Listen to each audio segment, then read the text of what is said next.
اعوذ باللہ من الشیطان الرجیم بسم اللہ الرحمن الرحیم وَأَتِمُّوا الْحَجَّ وَالْعُمْرَةَ لِلَّهِ فَإِنْ أُحْصِرْتُمْ فَمَا اسْتَيْسَرَ مِنَ الْهَدْيِ وَلَا تَحْلِقُوا رُؤُوسَكُمْ حَتَّى يَبْلُغَ الْهَدْيُ مَحِلَّهُ فَمَنْ كَانَ مِنْكُمْ مَرِيضًا أَوْ بِهِ أَذًى مِنْ رَأْسِهِ فَفِدْيَةٌ مِنْ صِيَامٍ أَوْ صَدَقَةٍ أَوْ نُسُكٍ فَإِذَا أَمِنْتُمْ فَمَنْ تَمَتَّعَ بِالْعُمْرَةِ إِلَى الْحَجِّ فَمَا اسْتَيْسَرَ مِنَ الْهَدْيِ فَمَنْ لَمْ يَجِدْ فَصِيَامُ ثَلَاثَةِ أَيَّامٍ فِي الْحَجِّ وَسَبْعَةٍ إِذَا رَجَعْتُمْ تِلْكَ عَشَرَةٌ كَامِلَةٌ ذَلِكَ لِمَنْ لَمْ يَكُنْ أَهْلُهُ حَاضِرِي الْمَسْجِدِ الْحَرَامِ وَاتَّقُوا اللَّهَ وَاعْلَمُوا أَنَّ اللَّهَ شَدِيدُ الْعِقَابِ۔ باب العلم انواریہ ایجوکیشنل سوسائٹی و جامعہ انواریہ حیدرآباد انڈیا کے زیر اہتمام اللہ تعالیٰ کی توفیق سے جلالین سورہ بقرہ کا درس قسطوار جاری ہے۔ آج کا درس سورہ بقرہ کی آیت نمبر 196 سے شروع ہوتا ہے۔ اللہ رب العزت ارشاد فرماتا ہے وَأَتِمُّوا الْحَجَّ وَالْعُمْرَةَ لِلَّهِ، اللہ کی خوشنودی کے لیے، للہ اللہ کی خوشنودی کے لیے جب حج اور عمرے کی نیت کرو تو اسے پورا کرو۔ واضح ہے کہ حج میں 3 باتیں فرض ہیں: احرام، عرفہ میں وقوف اور طواف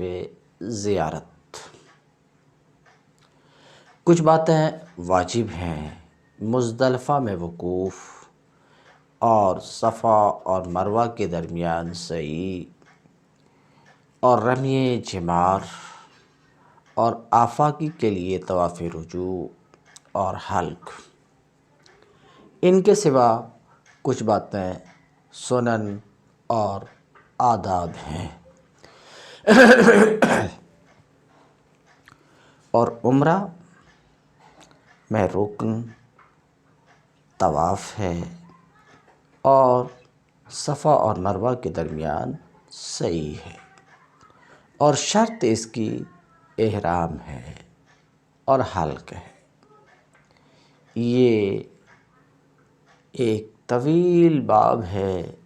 جس کی تفصیل فقہ میں موجود ہے۔ مزید تفصیل کے لیے فقہ کی طرف آپ رجوع فرمائیں۔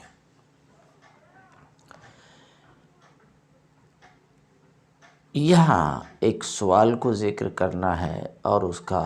جواب دینا ہے، اس وجہ سے تھوڑی سی تفصیل ذکر کیا۔ سوال یہ ہے اور سوال اس بات پر ہے کہ احناف کے نزدیک حج تو فرض ہے مگر عمرہ فرض نہیں ہے بلکہ سنت مؤکدہ ہے۔ تو سوال یہ کہ دونوں کا اس آیت میں ایک ساتھ ذکر ہے، اور وہ اس طور پر کہ أَتِمُّوا الْحَجَّ وَالْعُمْرَةَ لِلَّهِ، ایک ساتھ دونوں کا ذکر ہے۔ تو اگر فرض ہوں تو دونوں کو فرض ہونا چاہیے، حج اور عمرہ دونوں کو فرض ہونا چاہیے، اور اگر سنت ہے یا مستحب ہو تو دونوں کو سنت و مستحب ہونا چاہیے۔ ایک ہی جگہ ایک ہی لفظ کے ذریعے سے دونوں کا حکم ہے، اور ایک کی فرضیت کا قول کرنا اور ایک کے عدم فرضیت کا قول کرنا یہ تو کسی طریقے سے روا نہیں ہے۔ یہ ہے سوال ہمارے احناف کے اس موقف پر کہ حج فرض ہے مگر عمرہ فرض نہیں ہے بلکہ سنت مؤکدہ ہے۔ یہ جو میں بھی عرض کیا اس کو مصنف یوں کہتے ہیں کہ اگر اعتراض محشی یوں کہتے ہیں کہ اگر اس مقام پر اعتراض کیا جائے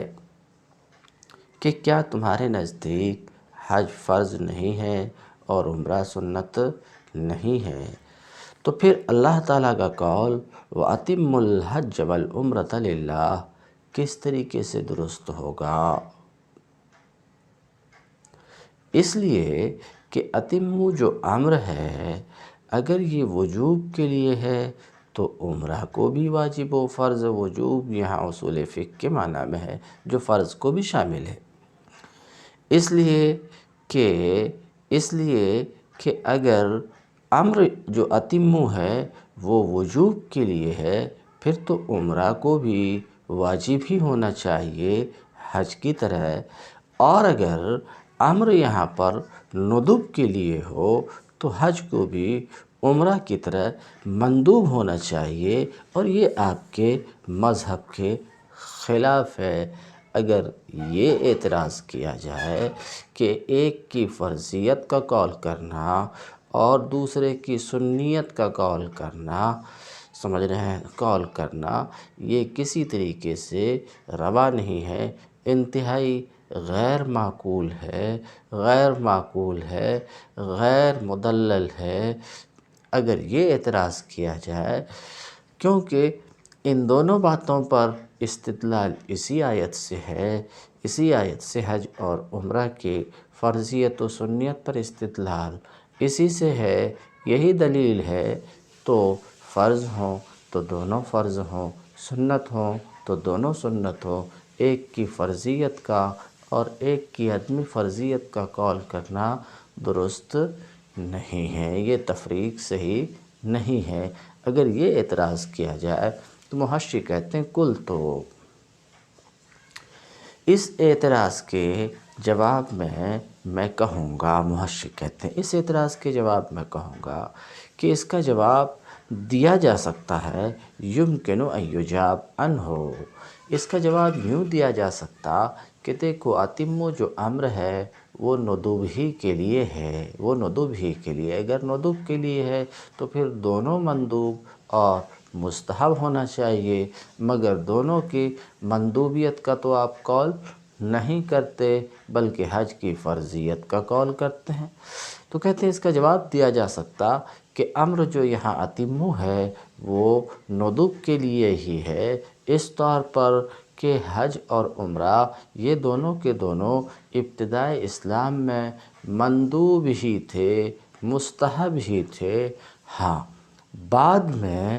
حج کی فرضیت ثابت ہوئی، اور وہ اس قول سے نہیں بلکہ اللہ تعالیٰ کے دوسرے قول سے وَلِلَّهِ عَلَى النَّاسِ حِجُّ الْبَيْتِ، تو حج کی فرضیت دونوں کے دونوں مستحب ہی تھے، عمرہ بھی اور حج بھی، پھر ہم کیسے کہتے ہیں کہ حج فرض ہے؟ تو حج کی فرضیت ابتداً تو دو حج مندوب اور مستحب ہی تھا، بعد میں حج کی فرضیت ثابت ہوئی اللہ تعالیٰ کے قول وَلِلَّهِ عَلَى النَّاسِ حِجُّ الْبَيْتِ سے، تو عمرہ اپنے حال پر باقی رہا۔ یہ جو ہم نے کہا یہ اپنی طرف سے نہیں کہا، یہ زاہدی میں مذکور ہے، ایسا محشی کہتے ہیں۔ اور مصنف کا قول، مفسر کا قول ادوہما بحقوقہما، اس میں اشارہ ہے مخالف کے قول کے رد کی طرف کہ آیت میں ان کے وجوب پر کوئی دلیل نہیں ہے، اس لیے کہ اس آیت میں اتمام کا حکم ہے، دونوں کے پورے کرنے کا حکم ہے، اور اتمام کا حکم کہتے ہیں اتمام کا حکم ہے، اور اتمام کا حکم اصل فعل کے امر پر دال نہیں ہے جس کے اتمام کا حکم دیا گیا ہے، کرخی ایسا کہتے ہیں۔ شیخ سلیمان نے کہا کہ بظاہر یہ دونوں واجب ہیں، اس لیے کہ ان دونوں کو پورے کرنے کا حکم دیا گیا ہے مطلقاً شروع کی قید کے بغیر، شروع کی تقیید کے بغیر، تو ہر ایک واجب ہوگا، اس لیے کہ واجب کا مقدمہ بھی واجب ہوتا ہے۔ اس طور پر بھی کہ ایک قرأت اتموا کی جگہ اقیموا الحج والعمرہ ہے، تو یہ قرأت بھی اس کی دلیل ہے کہ دونوں کے دونوں واجب ہوں۔ ایسا کنہوں نے کہا ہے؟ شیخ سلیمان نے کہا ہے، کیونکہ یہ قرأت تو صریح ہے، اس میں معنی یہ ہے کہ ان دونوں کو کامل ادا کرو، ان کے ارکان اور شرط کے ساتھ بات ان کی ختم ہوئی۔ ان کی بات کے جواب میں یہ ہے کہ لا یلزم من الامر بالاتمام، امر بالاتمام الوجوب فی الاصل، اتمام کا حکم اس بات کو مستلزم نہیں ہے کہ اصل میں بھی وجوب ہو۔ امر بالاتمام سے اصل میں وجوب لازمی نہیں ہے، بلکہ جیسے کہ نفل نماز وغیرہ اور دوسرے نوافل ہوتے تو نوافل ہیں مگر شروع کرنے سے لازم ہو جاتے ہیں، تو ان کا اتمام واجب ہے شروع کر دینے کے بعد، نہ کہ اصل نوافل یہ خود واجب ہیں بلا تقیید۔ اور ان کا کہنا، سلیمان کا کہنا کہ بلا تقیید شروع یہ ٹھیک نہیں ہے، اس لیے کہ شروع کی تقیید اگرچہ آیت میں صراحتاً مذکور نہیں ہے، لیکن دلالت النص سے تو یہ بات سمجھ میں آتی ہے۔ اسی لیے ہم نے ترجمہ میں کیا کہا، اللہ کی خوشنودی کے لیے جب حج اور عمرے کی نیت کرو تو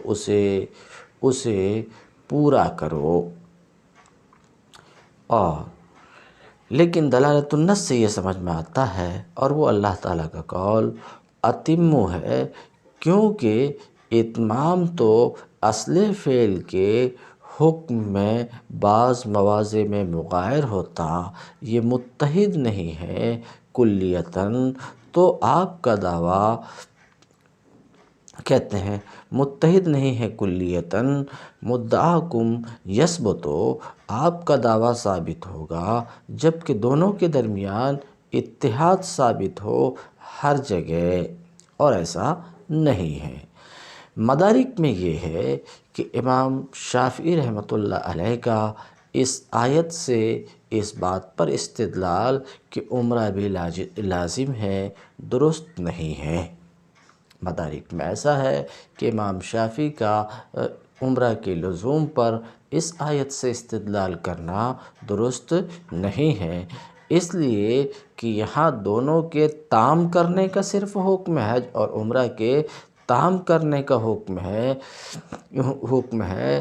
اور تام کرنے کا حکم وجوب اور تطوع دونوں کے لیے ہوا کرتا ہے۔ ابو سعود میں ہے کہ اللہ تعالیٰ کا قول وَأَتِمُّوا الْحَجَّ بیان لوجوب اتمام افعالہما عند التصدی۔ ابو سعود میں یہ ہے کہ اللہ تعالیٰ کا قول اتموا الحج، یہ حج اور عمرہ کے افعال کے تام کرنے کے وجوب کا بیان ہے، یعنی اللہ تعالیٰ کا یہ قول بیان ہے کہ حج و عمرہ کے افعال کو تام کرو اس وقت جب کہ تم ان کے ادا کے درپے ہو چکے ہو۔ تو بیان ہے حج و عمرہ کے افعال کے اتمام کے وجوب کا تصدی کے وقت، ان دونوں کے ادا اس وقت جب کہ دونوں کی ادائیگی کے درپے ہو چکے ہو، من غیر تعرض لحالہما، نفس حج اور عمرہ کے حال کو پیش کیے بغیر وجوب اور عدم وجوب میں، جیسے کہ اللہ تعالیٰ کے قول ثم اتموا الصیام الی اللیل میں بیان ہے رات تک سیام کے مد کے وجوب کا من غیر تعرض لوجوب اصل ہی، اصل صوم کے وجوب کو پیش کیے بغیر، اور اصل صوم کا وجوب یہ تو کتب علیکم الصیام آیا سے ہے۔ اور یہ دعویٰ کہ امر ان دونوں کے اتمام کا یہ انشاء کا امر ہے، یعنی امر ہے دونوں کے انشاء کا مکمل طور پر، جیسا کہ ایک قرأت اس کا تقاضا کرتی ہے، اور وہ قرأت ہے وَأَقِیمُوا الْحَجَّ وَالْعُمْرَۃَ۔ یہ درست بات نہیں ہے اور اس کی کوئی ضرورت بھی نہیں ہے، اس لیے کہتے مما لا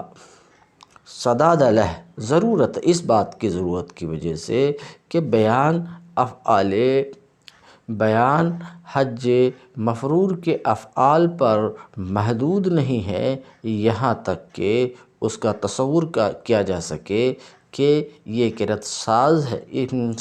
ہے اور یہ خبر واحد کے قائم مقام میں ہے۔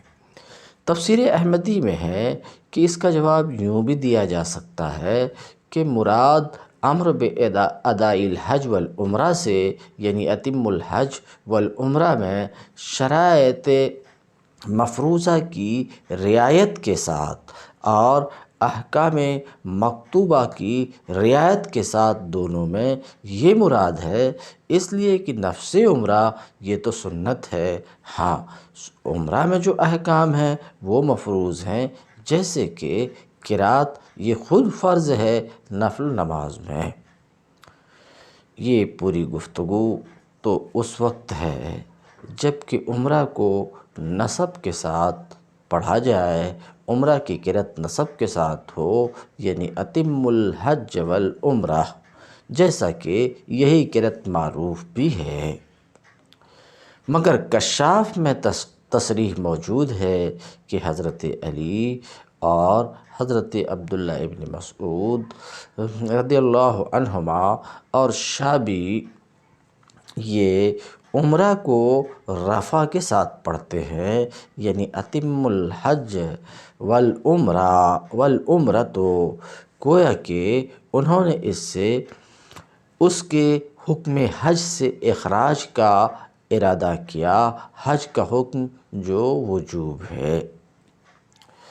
اگرچہ یہ قرأت بھی ساز ہے، جیسا کہ اس کی تصریح امام فخر الدین رازی نے تفسیر کبیر میں کی ہے، لیکن مقابلے میں قرأت الشاذہ بھی کافی ہے۔ یہ کچھ محشی نے ذکر کیا تھا اس مقام پر، مجھے لگا کہ میں اس کا ترجمہ آپ کے سامنے رکھ دوں، اس لیے ترجمہ رکھ دیا۔ تو حج اللہ کی خوشنودی کے لیے حج اور عمرے کی نیت کرو تو اسے وفا کرو، تام کرو، یعنی دونوں کو، حج اور عمرہ کو ان کے حقوق کے ساتھ ادا کرو۔ فَإِنْ أُحْصِرْتُمْ فَمَا اسْتَيْسَرَ مِنَ الْهَدْيِ۔ اگر کہیں گھر جاؤ تو جو قربانی میسر آئے اللہ کی جناب میں پیش کرو، یعنی اگر راستے میں کوئی ایسا سبب پیش آ جائے جس کی وجہ سے آگے جانا ناممکن ہو اور مجبوراً رک جانا پڑے، تو اونٹ، گائے، بکری میں سے جو جانور بھی میسر ہو اللہ کے لیے قربان کرو۔ فَإِنْ أُحْصِرْتُمْ، احصار کی تفسیر منع سے کر رہے ہیں،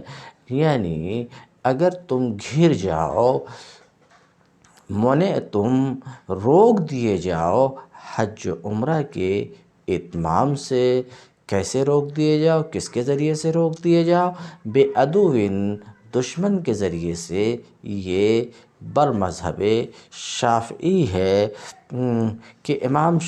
یہ امام شافعی کے نزدیک ہے، اور یہ امام مالک کا بھی قول ہے کہ احصار مختص ہے دشمن کے خوف کے ساتھ، لیکن جہاں تک ہمارے نزدیک ہے احصار گھر جانا تو یہ عام ہے کہ دشمن کی وجہ سے ہو یا بیماری کی وجہ سے ہو یا اور کسی دوسری مجبوری کی وجہ سے ہو۔ تو اگر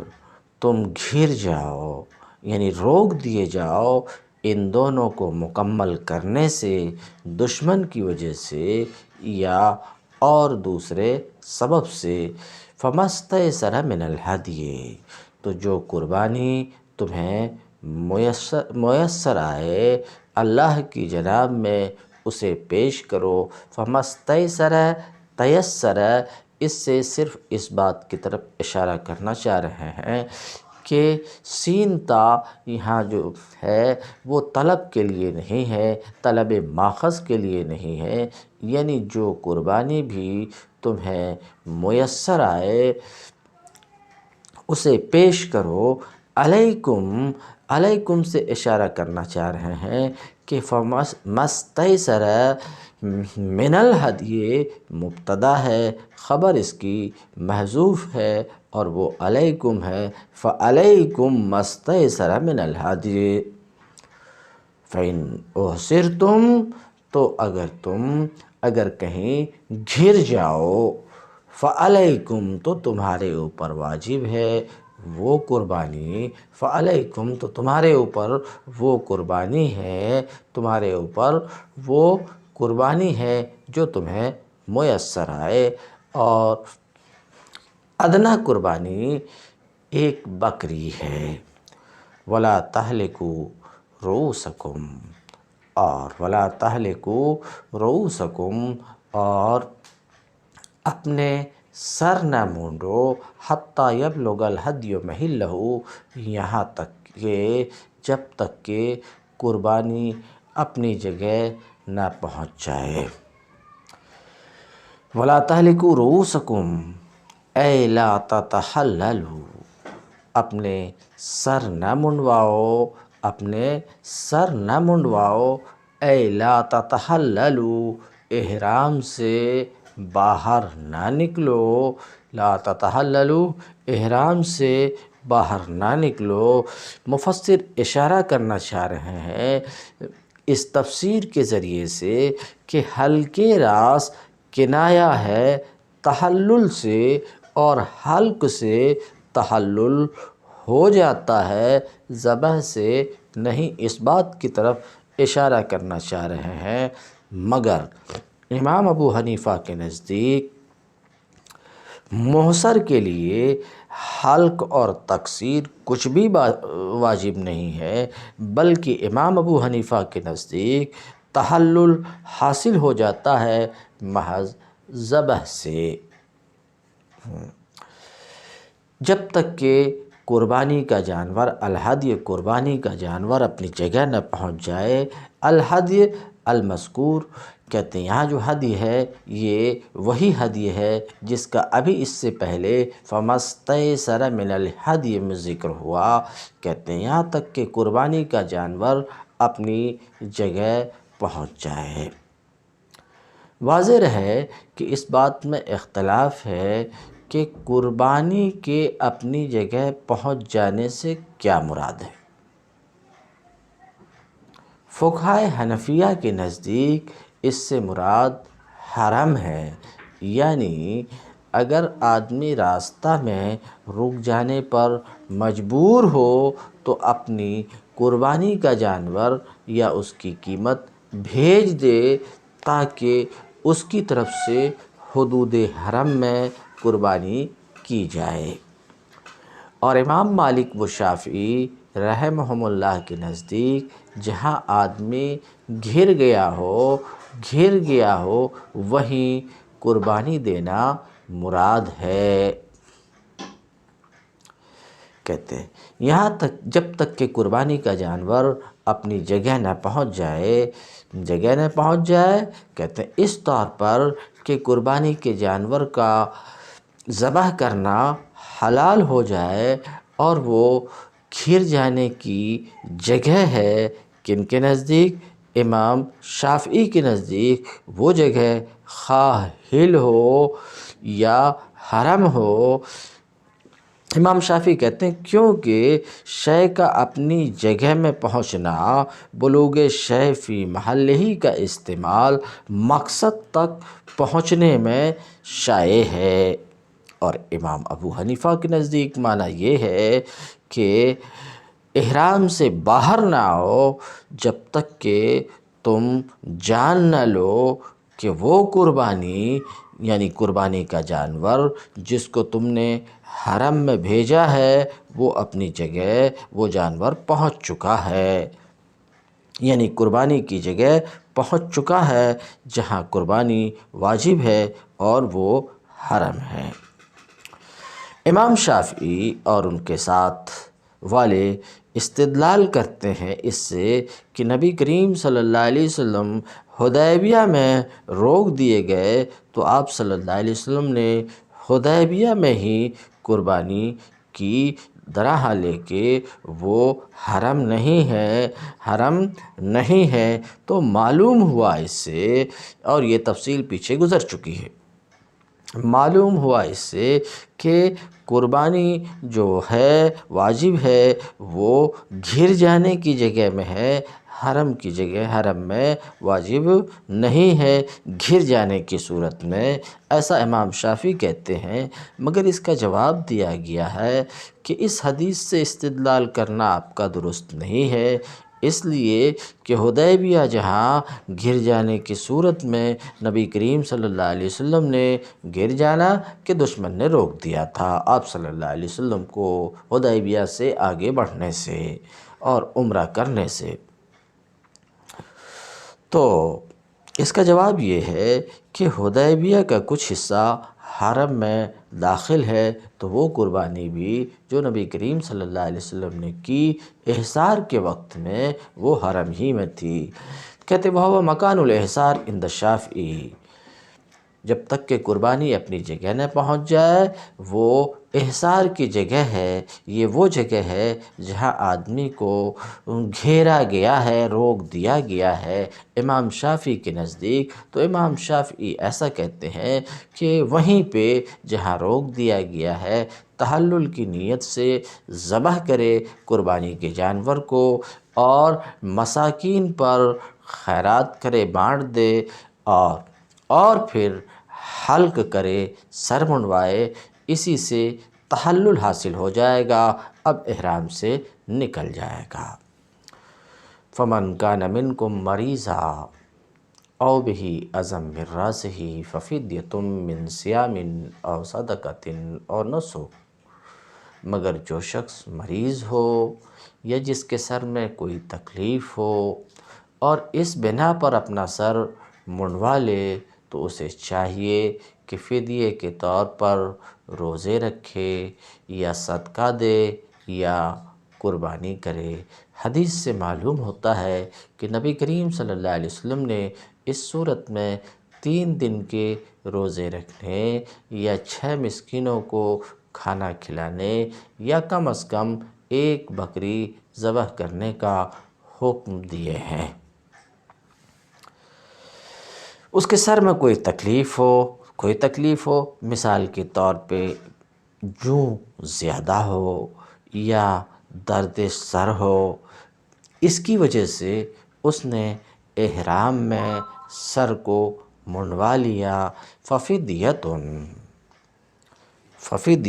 تو اس پر فدیہ ہے،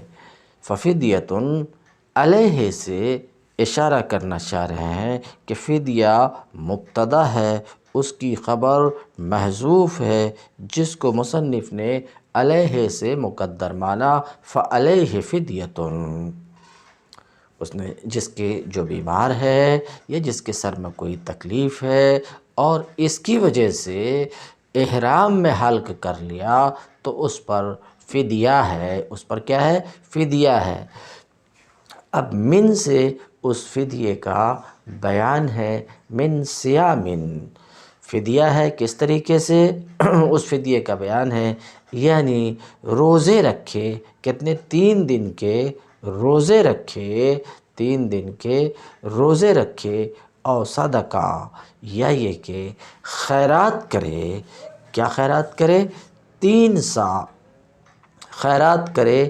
3 سا گیہوں یا 6 سا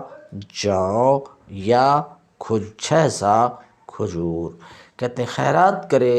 3 سا من غالب قوت البلد، بلد مکہ کے رواجی کثیر زیادہ رواجی سا سے۔ یہ صدقہ کس پر کرنا ہے؟ 6 مسکینوں پر کرنا ہے۔ اور نسکن یا قربانی کرے یعنی ایک بکری ذبح کرے۔ اور او تخیر کے لیے ہے، یہاں جو او ہے ففدیۃ من صیام او صدقۃ او نسک، او یہ تخیر کے لیے ہے، چاہے تو کیا کرے؟ روزے رکھے، چاہے خیرات کرے، چاہے تو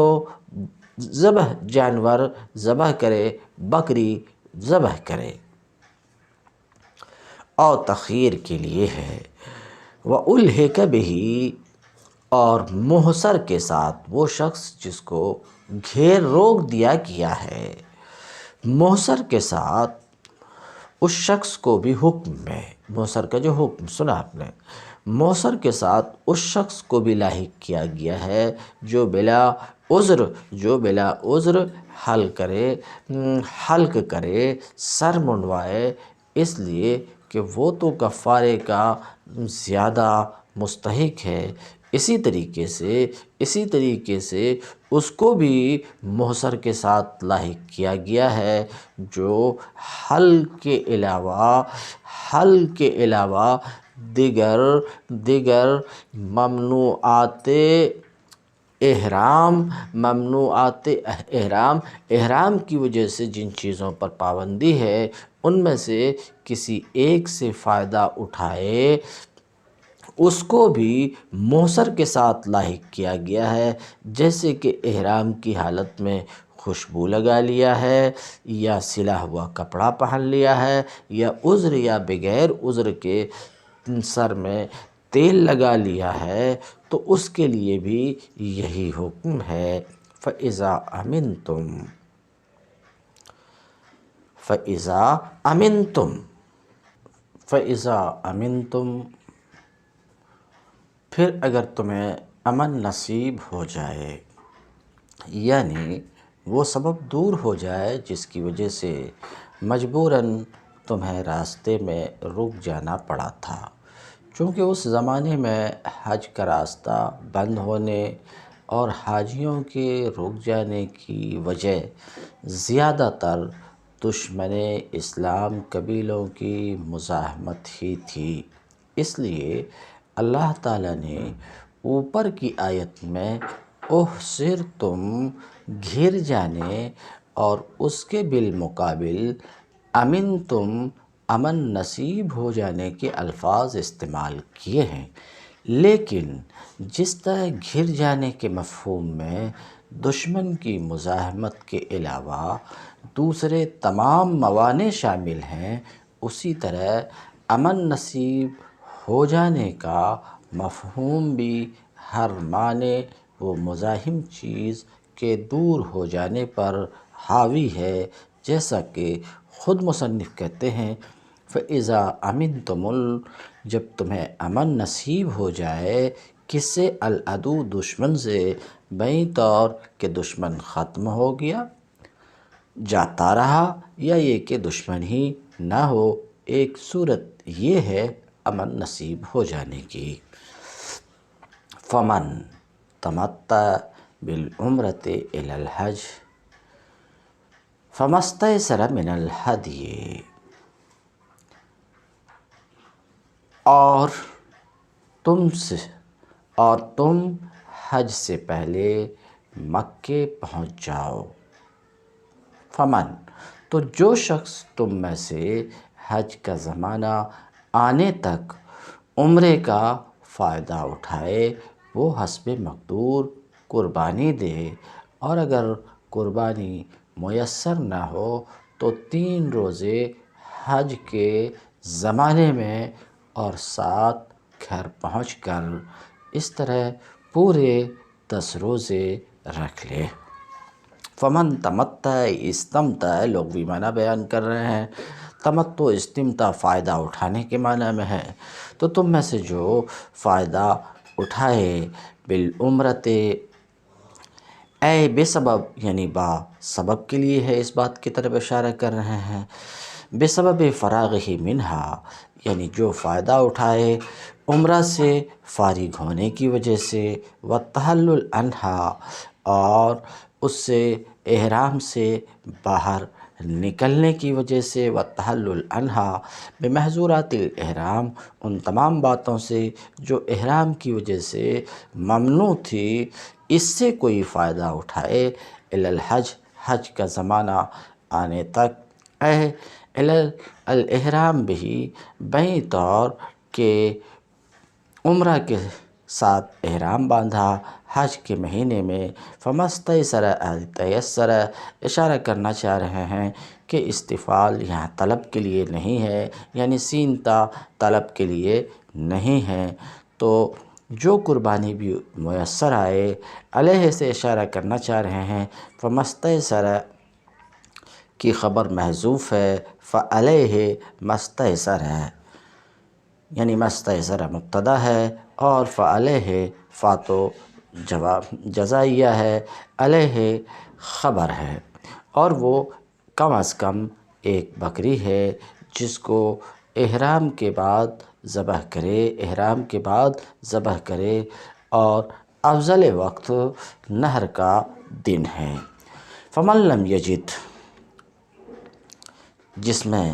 اس کی طاقت نہ ہو، جو نہیں پائے قربانی کو، ہدی کو، قربانی کے جانور کو نہیں پائے، جانور کے نہ ملنے کی وجہ سے یا اس کی قیمت نہ ہونے کی وجہ سے، جو اس پر کو نہ پائے، جو اس پر قادر نہ ہو، تو وہ روزہ رکھے۔ فعلیہ سے اسی کی طرف اشارہ ہے کہ صیام مبتدا ہے، خبر محذوف ہے اس کا، تو اس پر تو وہ روزہ رکھے 3 دن حج کے زمانے میں، یعنی احرام کی حالت میں، احرام کی حالت میں 3 دن روزہ رکھے، تو اس وقت واجب ہے کہ 7 ذی الحجہ سے پہلے پہلے احرام باندھے، اور افضل تو یہ ہے کہ 6 سے پہلے احرام باندھے۔ کیوں یہ افضل ہے؟ اس لیے یعنی کہ عرفہ سے پہلے 3 دن کے روزے مکمل ہو جائیں۔ کیوں؟ اس لیے کہ عرفہ کے دن کا روزہ مکروہ ہے حاجی کے لیے، ولا یجوز صومھا، اور ایام التشریق، اسی طریقے سے ایام تشریق میں بھی روزہ رکھنا امام شافعی کے 2 قول میں سے صحیح تر قول پر درست نہیں ہے، اس لیے کہ نبی کریم صلی اللہ علیہ وسلم نے ایام تشریق کے روزے سے منع فرمایا، یہی ہمارے امام ابو حنیفہ کا بھی قول ہے۔ اور 7 روزے گھر پلٹ کر، 7 روزے گھر پلٹ کر، اذا رجعتم الی وطنکم، جب کہ تم واپس ہو اپنے وطن میں، وہ وطن خواہ مکہ ہو یا غیر مکہ ہو، یہ امام شافعی کے مذہب کی بنا پر، ورنہ ہمارے مذہب پر تو مکی کے لیے تمتع اور قران کی اجازت ہے ہی نہیں۔ وقیل وسبعۃ اذا رجعتم، ایک قول یہ بھی ہے کہ اذا رجعتم، اور 7 روزے رکھے جب تم واپس ہونے کا مطلب گھر پلٹ کر، ایک قول یہ ہے کہ گھر آ کر کے 7 روزے رکھو، اور ایک تفسیر یہ ہے کہ جب اعمال حج سے فارغ ہو چکے تب 7 روزے رکھو۔ اذا رجعتم، اس میں غیبت سے التفات ہے، غیبت سے التفات ہے خطاب کی طرف۔ تلک عشرۃ کاملہ، یہ پورے 10 روزے رکھ لے، یہ جملہ ماقبل کی تاکید ہے۔ ثلاثہ اور سبع جو ماقبل میں ہے اس کی تاکید ہے۔ ذالک لمن لم یکن اہلہ حاضر المسجد الحرام، یہ رعایت تمتع کی ان لوگوں کے لیے ہے جن کے گھر بار مسجد حرام کے قریب نہ ہوں، جن کے گھر بار مسجد حرام کے قریب نہ ہوں۔ عرب جاہلیت میں یہ خیال کیا جاتا تھا کہ ایک ہی سفر میں حج اور عمرہ دونوں ادا کرنا گناہ عظیم ہے۔ ان کی خود ساختہ شریعت میں عمرے کے لیے الگ اور حج کے لیے الگ سفر کرنا ضروری تھا۔ اللہ تعالیٰ نے اس قید کو اڑا دیا اور باہر سے آنے والوں کے ساتھ یہ رعایت فرمائی کہ وہ ایک ہی سفر میں عمرہ اور حج دونوں کر لیں۔ البتہ جو لوگ مکہ کے آس پاس میقاتوں کی حدود میں رہتے ہوں انہیں اس رعایت سے مستثنیٰ کر دیا گیا، کیونکہ ان کے لیے عمرے کا سفر الگ اور حج کا سفر الگ کرنا کچھ مشکل نہیں ہے۔ حج کا زمانہ آنے تک عمرے کا فائدہ اٹھانے سے مراد یہ ہے کہ آدمی عمرہ کر کے احرام کھول لے اور ان پابندیوں سے آزاد ہو جائے جو احرام کی حالت میں لگائی گئی ہیں، پھر جب حج کے دن آئے تو ازسرِ نو احرام باندھ لے۔ ذالک الحکم المذکور، وہ حکم،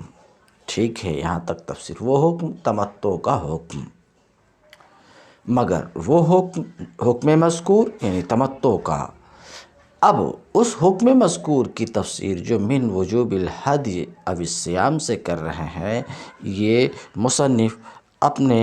مذہب پر کر رہے ہیں کہ مشار الیہ یہ ہے، سمجھ رہے ہیں،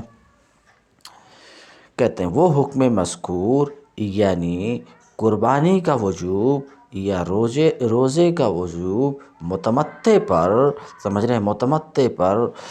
اس کے لیے ہے جو خود مسجد حرام کا باشندہ نہ ہو۔ یہ امام شافعی کا قول ہے، کیونکہ امام شافعی کے نزدیک متمتع حکمی پر دم نہیں ہے، مگر امام ابو حنیفہ اور امام مالک نے ذالک کا اشارہ مانا ہے، ذالک سے اشارہ مانا ہے تمتع کی طرف۔ کس کی طرف؟ تمتع کی طرف۔ لہٰذا تمتع اور قران ان دونوں کے نزدیک، امام ابو حنیفہ اور امام مالک کے نزدیک مکی کے لیے درست ہے ہی نہیں۔ تو اہل مکہ یا میقات کی حدود میں رہنے والوں میں سے کوئی اگر تمتع یا قران کرے تو اس پر دم جنایت ہے، اس پر دم جنایت ہے۔ کہتے ہیں وہ حکم مذکور یعنی قربانی کا وجوب یا روزہ رکھنا متمتع پر، وجوب قربانی کا یا روزہ رکھنے کا متمتع پر اس شخص کے لیے ہے جو خود مسجد حرام کا باشندہ نہ ہو، بہیں طور کہ حرم سے 2 مرحلے پر نہ ہو، حرم سے 2 مرحلے پر نہ۔ یہ امام شافعی کے نزدیک، ہمارا جو مذہب ہے اس کو میں بیان کر چکا۔ فَإِن كَانَ فَلَا دَمَ عَلَيْهِ، اگر 2 مرحلے کے اندر کا ہے تو اس پر دم بھی نہیں ہے، صیام بھی نہیں ہے، اگر وہ تمتع کر لے۔ یہ خالص امام شافعی کا مذہب ہے، کیونکہ یہ متمتع حکمی ہے اور متمتع حکمی پر ان کے یہاں دم بھی نہیں ہے، صیام بھی نہیں ہے، ہمارے یہاں بھی نہیں ہے، مگر اس لیے نہیں ہے کہ ان کے لیے تمتع اور قران جائز ہی نہیں ہے، بلکہ کر لے تو پھر دم ہے۔ وفی ذکر الاہل اشعار باستراط الاستیطان، اور اہل کے ذکر میں لمن لم یکن اہلہ، اہل کے ذکر میں اشارہ ہے کہ وطن بنانے کی شرط ہے، لہٰذا اگر اشہر حج سے پہلے کوئی مقیم ہوا اور وطن نہیں بنایا اور اس نے تمتع کی تو امام شافعی کے نزدیک بھی اس پر قربانی یا روزہ واجب ہے، اور یہ دو صورتوں میں سے ایک صورت ہے امام شافعی کے نزدیک، اور دوسری صورت یہ کہ نہیں، کچھ بھی واجب نہیں ہے۔ اور اہل سے لمن لم یکن اہلہ میں اہل سے نفس محرم کا کنایا ہے۔ کہتے ہیں الحق بالمتمتع فیما ذکر بالسنہ القارن، مذکورہ متمتع کے ساتھ سنت کی وجہ سے قارن کو بھی تمتع، حج کے 3 قسموں میں سے ایک قسم تمتع ہے جس میں ہم گفتگو کر رہے ہیں، ایک قسم قران ہے۔ قران میں یہ ہے کہ ابتدا ہی سے حج اور عمرہ دونوں کی نیت ایک ساتھ ہوتی ہے، تو ایک قسم تمتع ہے، ایک قسم قران ہے، اور ایک قسم افراد ہے۔ تو کیا کہہ رہے ہیں یہاں پر؟ مذکورہ متمتع کے ساتھ سنت کی وجہ سے قارن کو بھی لاحق کیا گیا۔ قارن کون ہے؟ قران کرنے والا کون ہے؟ وہ جو عمرہ اور حج کا ایک ساتھ احرام باندھے۔ واتقوا اللہ فیما یامرکم بہ وینہاکم عنہ،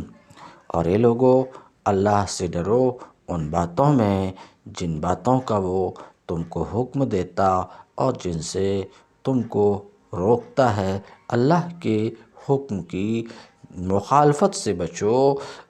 مخالفت سے بچو۔ وَاعْلَمُوا أَنَّ اللَّهَ شَدِيدُ الْعِقَابِ، اور جان لو کہ اللہ سخت سزا دینے والا ہے۔ کس کو؟ لمن خالفہ، ہر اس شخص کو جو اس کے حکم کی مخالفت کرے۔ الحج اشہر معلومات، الحج اشہر معلومات، وقت سے اشارہ کرنا چاہ رہے ہیں کہ یہاں مضاف مقدر ہے، مضاف مقدر ہے، حج وقت سے اسی بات کی طرف اشارہ کر رہے ہیں کہ مضاف مقدر ہے۔ اشہر معلومات،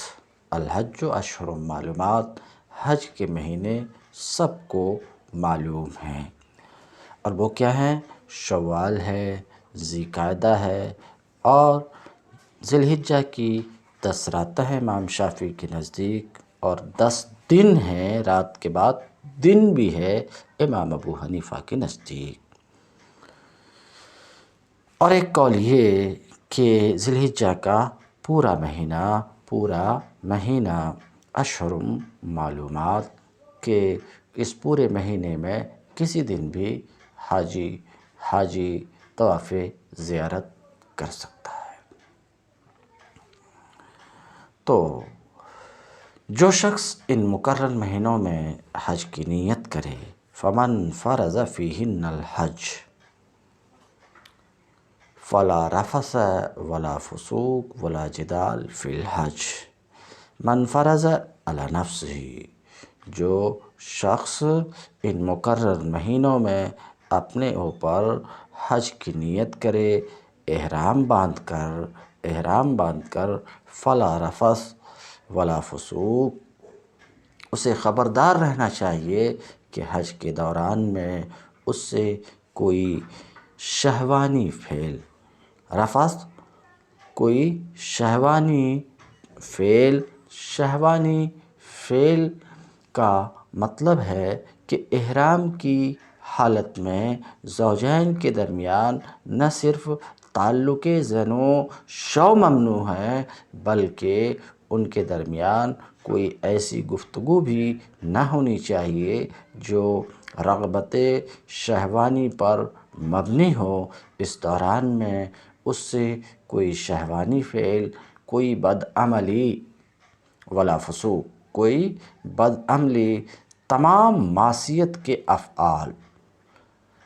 اگرچہ بجائے خود ناجائز ہیں، لیکن احرام کی حالت میں ان کا گناہ بہت سخت ہے۔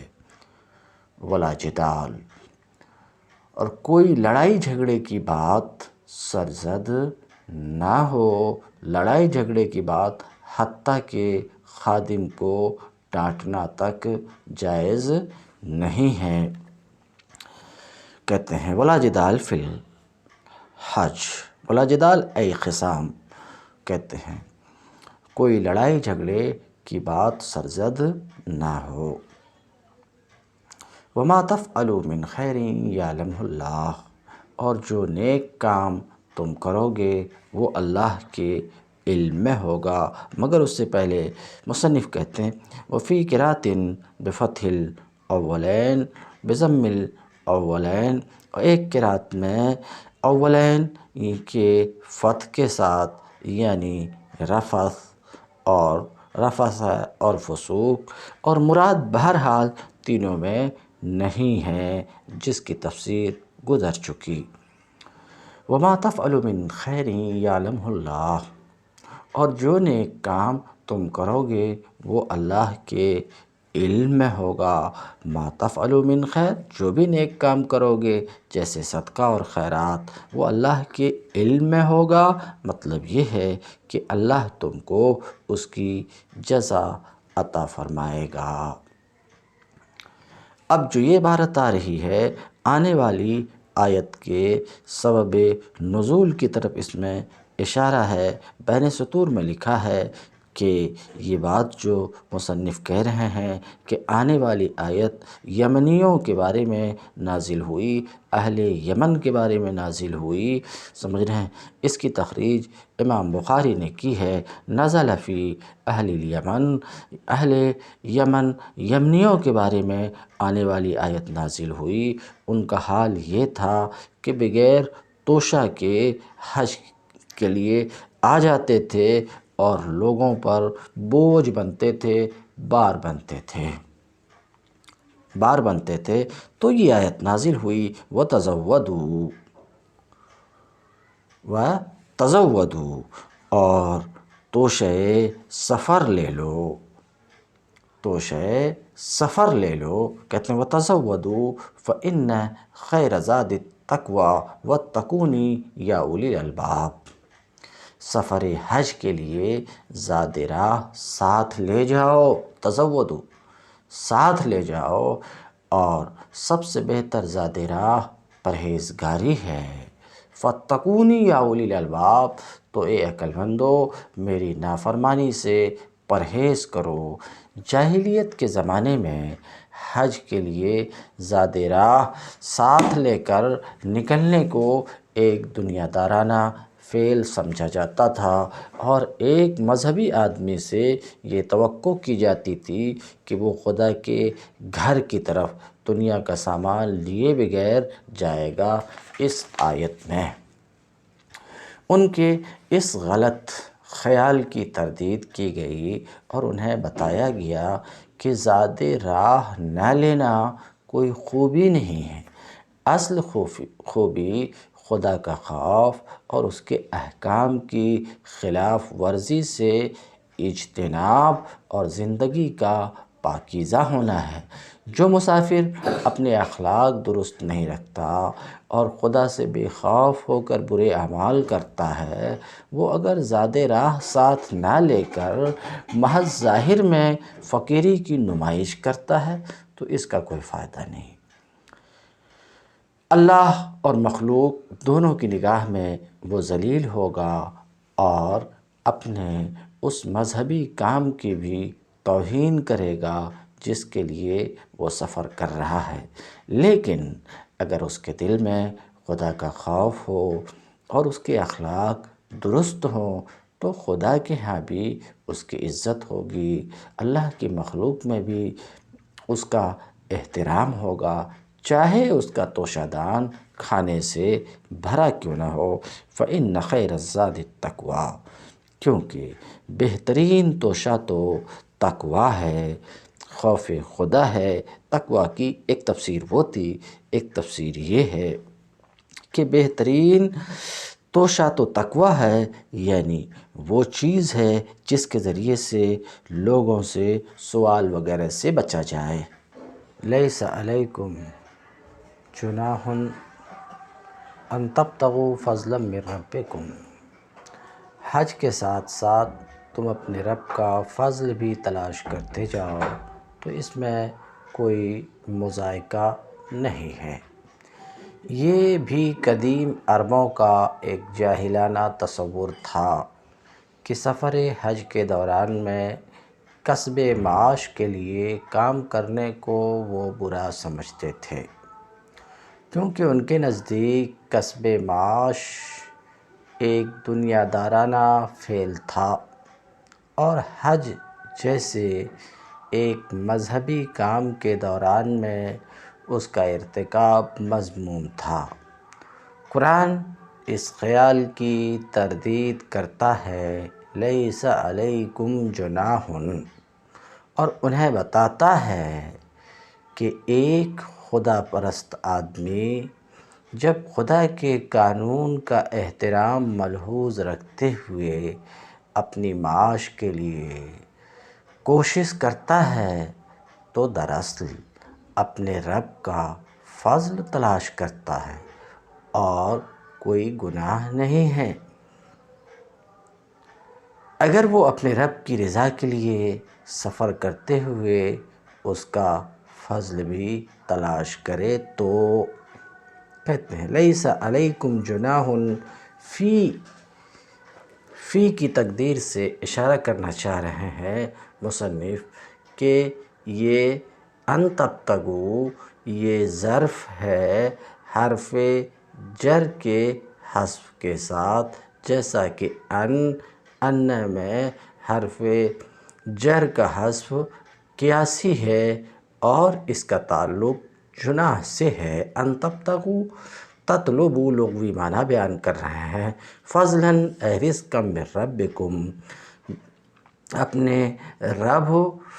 کا فضل یعنی اس کی روزی بھی تلاش کرتے جاؤ تو اس میں کوئی مضائقہ نہیں ہے تجارت وغیرہ کے ذریعے سے۔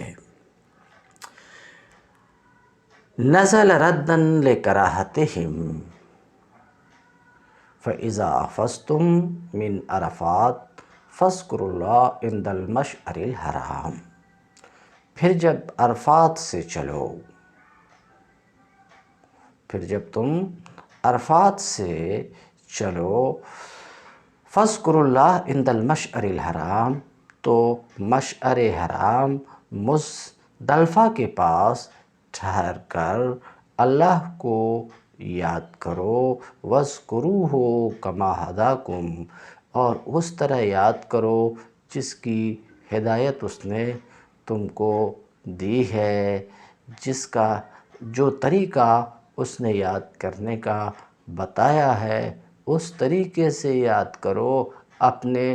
من سے جیسے آئے ویسے یاد نہ کرو۔ وَإِن كُنتُم مِّن قَبْلِهِ لَمِنَ الضَّالِّينَ، اگرچہ اس سے پہلے تم لوگ بھٹکے ہوئے تھے، یعنی جاہلیت کے زمانے میں اللہ کی عبادت کے ساتھ جن دوسرے مشرکانہ اور جاہلانہ افعال کی آمیزش ہوتی تھی ان سب کو چھوڑ کر، اور اب جو ہدایت اللہ نے تمہیں بخشی ہے اس کے مطابق خالصتاً اللہ تعالیٰ کی عبادت کرو۔ نزل ردا لکراہتہم ذالک فَإِذَا أَفَضْتُم مِّنْ عَرَفَاتٍ، اے دفعتم جب تم عرفات سے چلو، وہاں ٹھہرنے کے بعد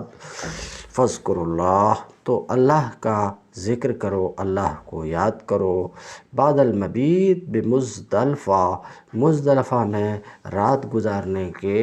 بعد، اور رات گزارنا مزدلفہ میں تلبیہ کے ساتھ ہو، لبیک اللہم لبیک، اور تحلیل کے ساتھ ہو، اللہ اکبر اللہ اکبر، اور دعا مثلا ربنا آتنا کے ساتھ ہو مشعر حرام کے پاس۔ یہ مشعر حرام مزدلفہ کے آخر میں ایک پہاڑ ہے جس کو قزح بھی کہا جاتا ہے، یقال لہو قزح، اسے قزح کہا جاتا ہے۔ حدیث میں آتا ہے کہ نبی کریم صلی اللہ علیہ وسلم وہاں قیام کیے، وہاں ٹھہرے، اللہ کا ذکر کرتے اور اللہ سے دعا کرتے ہوئے یہاں تک کہ اسفر جدا، صبح خوب روشن ہو گئی۔ رواہ مسلم، اس حدیث کی روایت امام مسلم نے کی ہے۔ وَاذْكُرُوهُ كَمَا هَدَاكُمْ،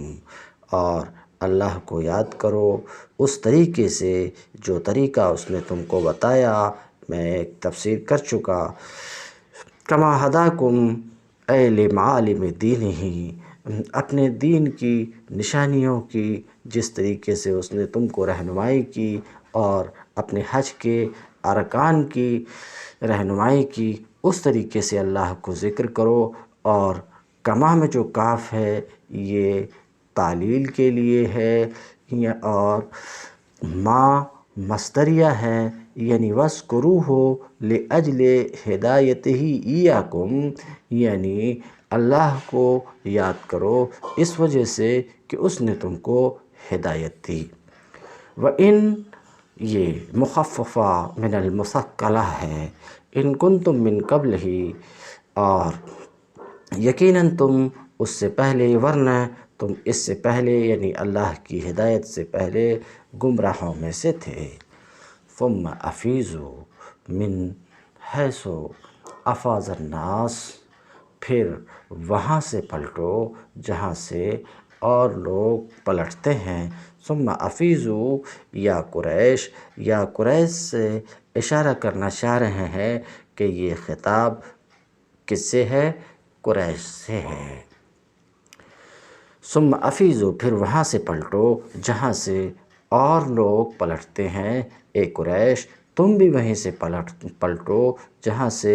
اور لوگ پلٹتے ہیں، یعنی عرفہ سے، بہیں طور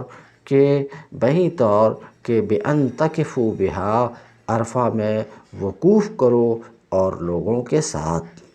وَكَانُوا، اور قریش کا حال یہ تھا کہ وہ مزدلفہ میں ہی رکے رہتے تھے، ترفعاً، از راہ تکبر، عن الوقوف معہم، اور لوگوں کے ساتھ ٹھہرنے سے۔ ثم افیضوا، ثم یہ ترتیب ذکری کے لیے ہے، واستغفروا اللہ، اور اللہ سے معافی چاہو۔ دیکھیے، حضرت ابراہیم علیہ السلام اور حضرت اسماعیل علیہ السلام کے زمانے سے عرب کا معروف طریقہ حج یہ تھا کہ 9 ذی الحجہ کو منی سے عرفات جاتے تھے اور رات کو وہاں سے پلٹ کر مزدلفہ میں ٹھہرتے تھے۔ مگر بعد کے زمانے میں جب رفتہ رفتہ قریش کی برہمنیت قائم ہو گئی تو انہوں نے کہا، ہم اہل حرم ہیں، ہمارے مرتبے سے یہ بات فروتر ہے کہ عام اہل عرب کے ساتھ عرفات تک جائیں۔ چنانچہ انہوں نے اپنے لیے یہ شان امتیاز قائم کی کہ مزدلفہ تک جا کر ہی پلٹ آتے اور عام لوگوں کو عرفات تک جانے کے لیے چھوڑ دیتے تھے۔ پھر یہی امتیاز بنی خزاعہ، بنی کنانہ اور ان دوسرے قبیلوں کو بھی حاصل ہو گیا جن کے ساتھ قریش کے شادی بیاہ کے رشتے تھے۔ آخر کار نوبت یہاں تک پہنچی کہ جو قبیلے قریش کے حلیف تھے ان کی شان بھی عام عربوں سے اونچی ہو گئی اور انہوں نے بھی عرفات جانا چھوڑ دیا۔ اسی فخر و غرور کا بت اس آیت میں توڑا گیا ہے۔ آیت کا خطاب خاص قریش اور ان کے رشتہ دار اور حلیف قبائل کی طرف ہے، اور خطاب عام ان سب کی طرف ہے جو آئندہ کبھی اس قسم کے امتیازات اپنے لیے مخصوص کرنا چاہیں۔ ان کو حکم دیا جا رہا ہے اور سب لوگ دیا جا رہا ہے کہ اور سب لوگ جہاں تک جاتے ہیں انہی کے ساتھ جاؤ، انہی کے ساتھ ٹھہرو، انہی کے ساتھ پلٹو، اور اب تک جاہلیت کے فخر و غرور کی بنا پر سنت ابراہیمی کی جو خلاف ورزی تم کرتے رہے ہو اس پر اللہ سے معافی مانگو، واستغفر اللہ، ان اللہ غفور الرحیم، یقیناً وہ معاف کرنے والا، رحم کرنے والا ہے۔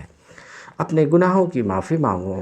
واستغفر اللہ، اور اللہ سے معافی مانگو، من ذنوبکم، اپنے گناہوں کی، یقیناً اللہ معاف کرنے والا ہے مومنین کو، رحیم بہم، ان پر رحم کرنے والا ہے۔ فَإِذَا قَضَيْتُم مَّنَاسِكَكُمْ فَاذْكُرُوا اللَّهَ كَذِكْرِكُمْ آبَاءَكُمْ أَوْ أَشَدَّ ذِكْرًا۔ پھر جب اپنے حج کے ارکان ادا کر چکو تو جس طرح پہلے اپنے آبا و اجداد کا ذکر کرتے تھے اس طرح اب اللہ کا ذکر کرو، بلکہ اس سے بھی بڑھ کر اہل عرب حج سے فارغ ہو کر منی میں جلسے کرتے تھے، جن میں ہر قبیلے کے لوگ اپنے باپ دادا کے کارنامے فخر کے ساتھ بیان کرتے اور اپنی بڑائی کی ڈنگیں مارتے تھے۔ اس پر فرمایا جا رہا ہے کہ ان جاہلانہ باتوں کو چھوڑ دو،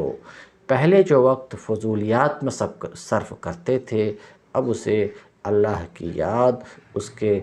ذکر میں صرف کرو۔ اس ذکر سے مراد زمانے قیام منی کا ذکر ہے۔ فَإِذَا قَضَيْتُمْ أَيْ أَدَّيْتُمْ مَنَاسِكَكُمْ، جب تم ارکان حج ادا کر چکے، بیں طور کہ عقبہ پر رمی جمار کر لیے، حلق کر لیے، طواف کر لیے اور منی میں ٹھہرے، تو فاذکروا اللہ، اللہ کا ذکر کرو، اللہ کو یاد کرو، تکبیر کے ذریعے سے، ثنا کے ذریعے سے، ویسے جیسے کہ اپنے باپ دادا کو یاد کرتے تھے مفاخر کے ساتھ حج سے فارغ ہونے کے وقت، بلکہ اس سے بھی زیادہ سخت کہتے ہیں۔ اشد ذکرہ، یہ اشد ذکرہ من ذکرکم، اشد جو اسم تفضیل ہے وہ اس کے مفضل علیہ کو بتا رہے ہیں، من ذکرکم ایہم، اپنے باپ داداؤں کے ذکر سے بھی زیادہ ذکر اللہ کا کرو۔ کہتے ہیں ذکر اشد کو نسب حالیت کے بنا پر ہے، اور یہ حال کس سے ہے؟ ذکراً منصوب سے حال ہے، یہ ذکراً منصوب سے اذکروا، اور ذکراً کو نسب کس کی وجہ سے ہے؟ اذکروا کی وجہ سے ہے، تو ذکراً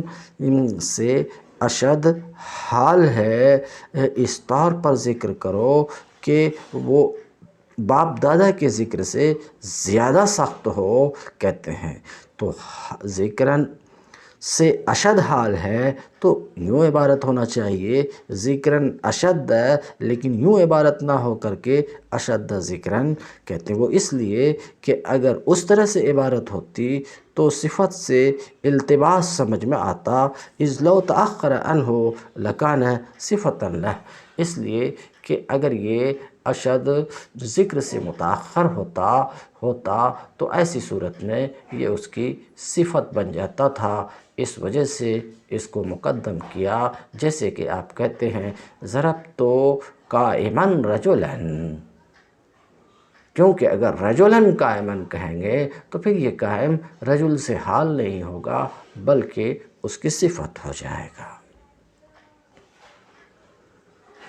فَمِنَ النَّاسِ مَن يَقُولُ رَبَّنَا آتِنَا فِي الدُّنْيَا حَسَنَةً وَفِي الْآخِرَةِ حَسَنَةً وَقِنَا عَذَابَ النَّارِ، اور کچھ لوگ ایسے ہیں جو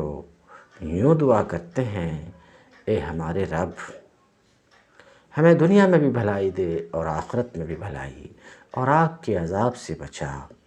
ایسے لوگ اپنی کمائی کے مطابق دونوں جگہ حصہ پائیں گے اور اللہ کو حساب چکاتے کچھ دیر نہیں لگتی۔ من الناس من یقول، کچھ لوگ ایسے ہیں جو یوں عرض کرتے ہیں، اے ہمارے پروردگار تو ہمیں دنیا میں بھی ہمارا حصہ دے، چنانچہ اس کو دنیا میں اس کا حصہ مل جاتا ہے۔ کچھ لوگ ایسے ہیں جو یوں دعا کرتے ہیں، من الناس من یقول ربنا آتنا فی الدنیا، تو اس کو دنیا میں وہ حسنہ مل جاتی ہے، وما لہ فی الآخرۃ من خلاق، اس کے لیے آخرت میں کوئی حصہ نہیں ہے، ومنہم من یقول، اور کچھ لوگ ایسے ہیں جو یوں عرض کرتے ہیں، اے ہمارے پروردگار تو ہمیں دنیا میں بھی نعمت عطا فرما اور آخرت میں بھی حسنہ، پہلی جگہ حسنہ سے مراد دنیا کی نعمت، دوسری جگہ حسنہ سے مراد آخرت کی نعمت یعنی جنت ہے، وقنا عذاب النار، اور ہمیں عذاب نار سے بچا، عذاب نار سے بعدم دخولہا، بعدم دخولہا۔ ایام تشریق میں منی سے مکہ کی طرف واپسی خواہ کہتے ہیں، وَاذْكُرُوا اللَّهَ فِي أَيَّامٍ مَّعْدُودَاتٍ، اور اللہ کو یاد کرو، اللہ کو یاد کرو گنتی کے چند دنوں میں، یہ گنتی کے چند روز ہیں جو تمہیں اللہ کی یاد میں بسر کرنا چاہیے۔ وَهَذَا بَيَانٌ لِمَا كَانَ عَلَيْهِ الْمُشْرِكُونَ وَلِحَالِ الْمُؤْمِنِينَ، یہ بیان ہے اس حال کا جس پر مشرکین تھے، اور مومنین کے اس حال کا جس پر مومنین تھے، مشرکین اور مومنین کے حال کا بیان ہے۔ مقصود اس سے ابھارنا ہے خیر الدارین کے طلب پر، جیسا کہ اللہ رب العزت نے اس پر ثواب کا وعدہ فرمایا اپنے قول اولئک لہم نصیب مما کسبوا سے، ایسے لوگ اپنی کمائی کے مطابق دونوں جگہ حصہ پائیں گے۔ واللہ سریع الحساب، اور اللہ کو حساب چکاتے کچھ دیر نہیں لگتی ہے۔ نصیب اے ثواب، اچھا بدلہ پائیں گے، مما کسبوا میں من اجل کے لیے ہے، اپنی کمائی یعنی اس کمائی کا جو انہوں نے کیا، حج اور دعا وغیرہ۔ واللہ سریع الحساب، اور اللہ کو حساب چکاتے کچھ دیر نہیں لگتی، بہی طور کہ ساری مخلوق کا اللہ حساب لے لے گا ہمارے دنیا کے دنوں میں سے آدھے دن میں، لحدیث بذالک، اس سلسلے میں آنے والی حدیث کی وجہ سے۔ اور یہ بات آج سمجھنے میں کوئی دقت نہیں ہے، کبھی سمجھنے میں دقت رہی ہوگی۔ وَاذْكُرُوا اللَّهَ فِي أَيَّامٍ مَّعْدُودَاتٍ، یہ گنتی کے چند روز ہیں جو تمہیں اللہ کی یاد میں بسر کرنا چاہیے۔ کیسے؟ رمی جمرات کے وقت تکبیر کے ذریعے سے گنتی کے چند دن ہیں، یعنی ایام تشریق کے 3 دن ہیں۔ فمن تعجل فی یومین فلا اثم علیہ ومن تأخر فلا اثم علیہ لمن اتقی، پھر جو کوئی جلدی کر کے 2 ہی دن میں واپس ہو گیا تو کوئی حرج نہیں ہے، اور جو کچھ دیر زیادہ ٹھہر کر پلٹا تو بھی کوئی حرج نہیں ہے۔ یعنی ایام تشریق میں منی سے مکہ کی طرف واپسی، خواہ 12 ذی الحجہ کو ہو یا 13ویں تاریخ کو، دونوں صورتوں میں کوئی حرج نہیں۔ اصل اہمیت اس کی نہیں ہے کہ تم ٹھہرے کتنے دن، بلکہ اس کی ہے کہ جتنے دن بھی ٹھہرے ان میں خدا کے ساتھ تمہارے تعلق کا کیا حال رہا۔ فمن تعجل اے استعجل جس نے جلدی کی یعنی منی سے کوچ کرنے میں 2 دن میں یعنی ایام تشریق کے دوسرے دن رمی جمار کے بعد تو اس پر کوئی گناہ نہیں ہے۔ ومن تأخر بها، اور جس نے تاخیر کی یہاں تک کہ تیسری کی شب کو شب بھی وہاں گزارا اور رمی جمار کیا، اس پر بھی کوئی گناہ نہیں ہے، یعنی اختیار ہے اس سلسلے میں۔ اور اسم کی نفی اس سے ہے جو اللہ سے اپنے حج میں ڈرے، اس لیے کہ وہی حقیقت میں حاجی ہے۔ واتقوا اللہ واعلموا انکم الیہ تحشرون، اور اللہ سے ڈرو اور جان لو کہ تمہیں اس کے پاس پلٹ کر آنا ہے آخرت میں، تو وہ تم کو تمہارے اعمال کی جزا دے گا۔ تمت درس۔